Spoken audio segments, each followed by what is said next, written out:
Shalom! Nesta videoaula você tem algumas dicas de como ler as palavras paroxítonas em hebraico. Em hebraico bíblico não há proparoxítonas, então você vai encontrar a maioria oxítona e também algumas palavras paroxítonas. No texto hebraico, nas Bíblias hebraicas, você encontra os acentos criados pelos massoretas. A palavra massoreta significa tradicionais, vem de massorá, tradição, e esses estudiosos, gramáticos, linguistas, eles criaram, além das vogais, semivogais e as pontuações, criaram também os acentos. Então, na Bíblia, você não terá grande dificuldade de ler a sílaba tônica, porque ela vem acentuada. Porém, palavras fora da Bíblia ou outros formatos, você não tem essa indicação de acento.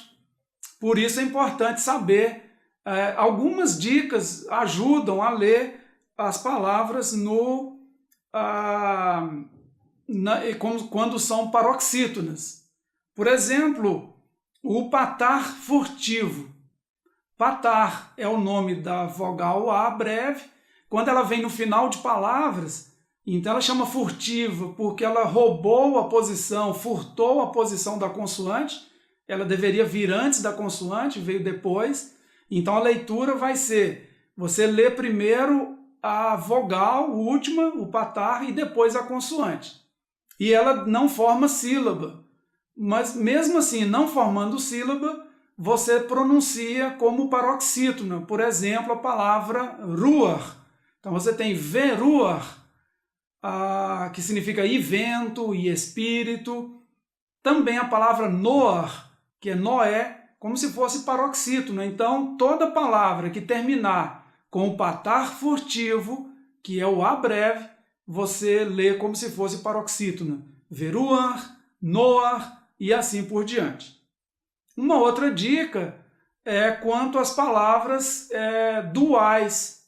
Não temos o dual em português, mas temos em hebraico.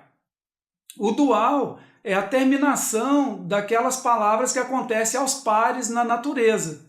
A maioria está no corpo humano, como mãos, pés, braços, narinas, olhos e assim por diante. Mas também encontramos outras palavras, como Jerusalém, Yerushalayim, que aí você pensa na Jerusalém celeste, Jerusalém terrestre, a palavra Maim, água, as águas superiores, as águas inferiores, Egito, Mitzrayim, o Alto Egito, o Baixo Egito, dente, por exemplo, Shinaim, você tem arcada superior, arcada inferior. Então essa terminação é chamada de dual, termina em A-I-M, e todo dual é paroxítona. Então você tem aqui a palavra Hashamayim, os céus, o céu que vemos, o céu que não vemos, o céu físico, o céu espiritual, por isso uma terminação dual e é paroxítona. As palavras terminadas em et também são paroxítonas. Por exemplo, nehoshet, que significa cobre.